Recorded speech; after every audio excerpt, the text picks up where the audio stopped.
I was born in the city of Toronto, given on the 3rd of July. Beneath the stars and the satellites on the ceiling of my room, I would cry, saying, Mother, do you know where I've been hiding? Father, do you know where I've been? In the yard under the maple tree, shoes are getting too small for my feet. And it won't be long before I'm on my own. And I'm hoping that the stars and the satellites will always bring me home.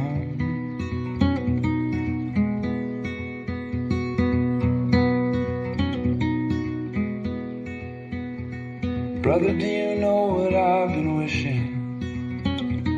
That I would let the time fly if I could. 'Cause my eyes have always tried to see much further than my mind has understood. 25 years old and I'm